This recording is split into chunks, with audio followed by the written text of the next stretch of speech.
Welcome back to my booktube channel.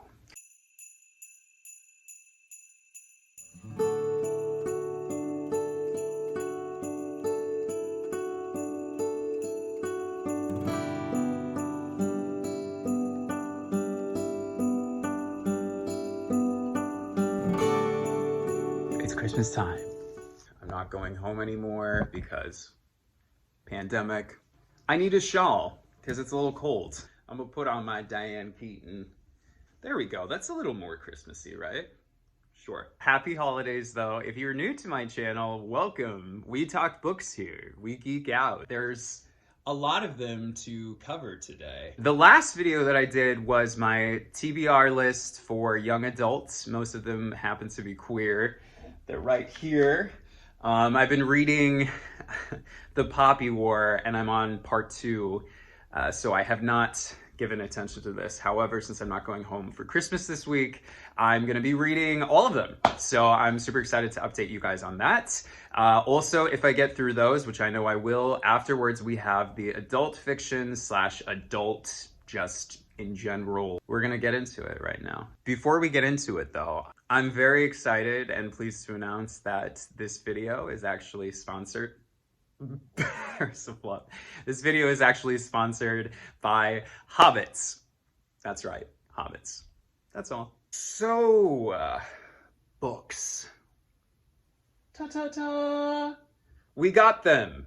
I own all of these, which is why I'm not really pressed about finishing them soon. I'm trying to actually get through The Poppy War quicker so that I can return it to the library. I have the second one ready to be picked up on Monday, so I'm trying to get through that series before I tackle these bad boys. But I really, truly think I can do it by the new year, so wish me luck. I'm also listening to Michelle Obama's book, Becoming. Don't know why I waited so long for that one, because it's amazing. It's just like being tucked in to bed by a warm angel who just like, her voice is like ASMR. So anyway, I am about 25% into that one, thoroughly enjoying it. She hasn't even met Barack yet, and I know I'm just gonna like lose my shit when she does.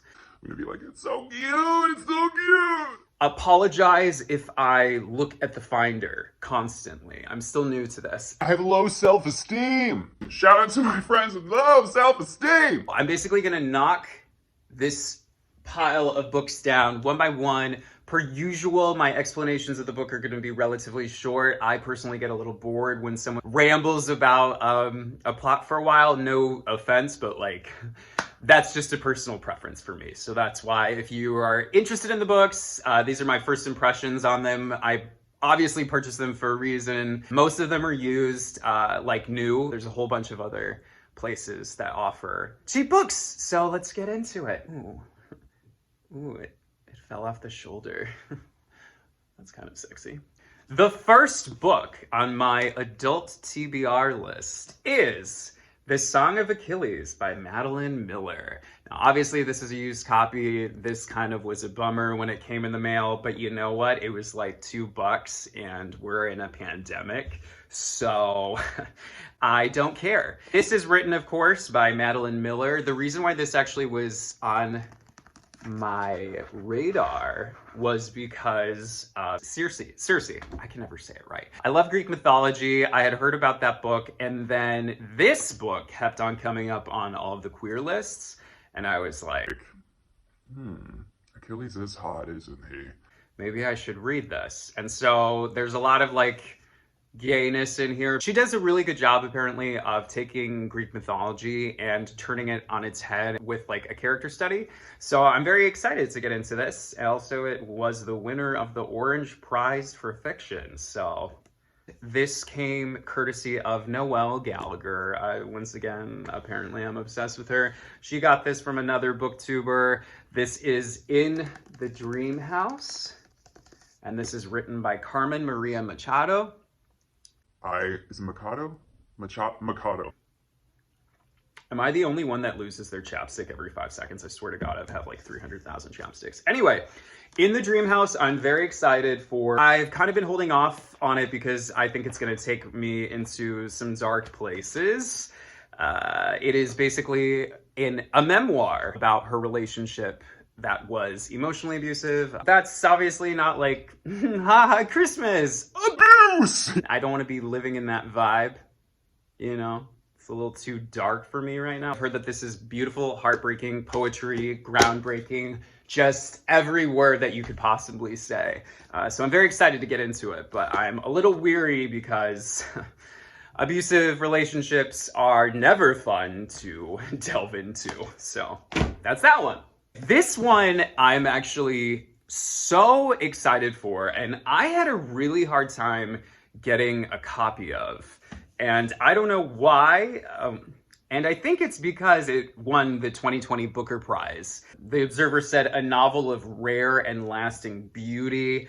It's being touted as like the new A Little Life, apparently one of the best new literary works of our time. This is Shuggie Bain. Shuggie Bain. I'm telling you, you are all going to hear about this book this year. It's also my prediction that if it hasn't already, that it will be turned into either a series or a movie. This just has Oscar bait all over it. It's a heartbreaking story of Shuggie and his alcoholic mother and how he basically had to grow up very early and take care of her. And I'm just like, I'm sure Amy Adams is going to try to get into that role. If I read A Little Life one day and then Shuggie Bain the next, I might as well just... I don't know about you guys, but I love being in my feels, right? I love like emotionally really just tearing my heart out and then feeling things. That's why we read, right? Okay, moving on. First, I wanted to wish you all a Merry Christmas, and that lasted 2 seconds. I talked about this one in my Queer Young Adults read, and I like basically said I'm gonna do a reading vlog about it because everyone can't shut up about it and it's so polarizing. That is, speaking of, A Little Life by Hanya Yanagihara. As I said in the last video, this is apparently emotional abuse, and so much so to the point where it takes it apparently further than Shuggie Bain and really just like tries to destroy you. So I'm a little hesitant. Little Life, if you don't know, is about 4 boys who are best friends, and it's about their trauma. Jude's backstory apparently is just a doozy. There's a lot of trigger warnings in it. This book smells like mold. It was from a used bookstore. I think it smells like mold because whoever read this book just sobbed all over it, and like the pages dried up and it's just moldy. I am gonna do a reading vlog on this one when I'm like emotionally ready. I don't know, the holidays are difficult anyway. We're not with our family and shit, so we gotta be good to ourselves. I'm just flying through these. You hear that? An author who is a favorite amongst BookTube, it seems. V.E. Schwabs. Dun dun dun dun. The Invisible Life of Addie Larue. This was a Book Club of the Month pick. It has been spoken about so much and hyped up so much, and it seems very similar with a lot of these books where you either love it or you think it's overhyped. She basically makes a pact with the devil, essentially, so that she can achieve her dreams. And she does so, however, people can never remember her. That's like the trade-off. So amazing things can happen, but people always forget her until she meets this dude who doesn't. So I'm into it. It seems like it's going to be magical and stuff. Literally, everybody can't shut up about it on Goodreads and BookTube. So I just had to. Then this one, which is very Call Me By Your Name-esque. I love adult gay fiction. And it is Swimming in the Dark by Tomasz Jędrowski. This one is a coming of age. It's set in early 1980s Poland against the violent decline of communism, a tender and passionate story of first love between 2 young men who eventually find themselves on opposite sides of the political divide. Sounds so perfect to me. As a queer individual, there are certain authors that I feel like you should read their works, and one of those is James Baldwin's Giovanni's Room. I've heard so many amazing things about this book. It's set in the 1950s, and it basically delves into a very similar type of situation. And apparently, I got this officially, finally, because in this book, Oh, are we good? Are we live? Well, that scared the shit out of me. The lights went off. I was like, what the hell is going on? I guess like James Baldwin doesn't want me talking about Giovanni's room. It turns out my computer like wouldn't turn on and I was freaking out. My car's not working already. My computer's not working. Thank God it just happened to be a scheduled update that was not told to me. So here we are again. Where was I? I like called my dad freaking out like, I know it's Christmas time. I might need a new laptop. Can you please help me? Don't help me though, because I feel so guilty that I can't afford these things sometimes. Giovanni's Room, which has been on my list for some time now. It's written by James Baldwin. It is a queer classic. So I'm excited to get into both. It's going to be fun to compare like queer writing in the 50s to 2020. But as The Atlantic says, exciting, a book that belongs in the top rank of fiction. Damn. That's like, what's that one? The Ferris wheel one? Holden Caulfield? Catcher in the Rye. That's some Catcher in the Rye claims. Once again, also like half of BookTube's like, I love the Catcher in the Rye. And then the other half's like, I fucking hate it. We're getting close. Now this is the last. That's ASMR. Am I doing it right? For those of you who are privy to books, then obviously this will look very familiar. I saw this on a channel and I was so enamored by the cover, and like cerulean blue and those kind of turquoisey blues are my absolute favorite colors. So I was like, okay, I have to have it. I have to have it. because look, it's so fucking gorgeous. So I was like, oh man, I present to you Frank Herbert's Dune. Oh my fucking God. This is the special edition. In the far future, on a remote planet, an epic saga awaits. It's a masterpiece, a triumph of the imagination, and one of the best-selling science fiction books of all time. Now, did I get this book because Dune is coming out soon with Timothée Chalamet, and he is literally the cutest? Maybe. And I thought that this looked like the perfect Timothée Chalamet outline. I'm not gonna lie to you, I've not seen the original. Sorry, I'm now, oh, we gotta look at the hardcover, man. Fear is the mind killer. Ha! Amen. Oh, you guys know how I love art, how I love book art. Oh, fuck, this is cool. This is cool. This is beautiful. Illustrated by Matt Griffin.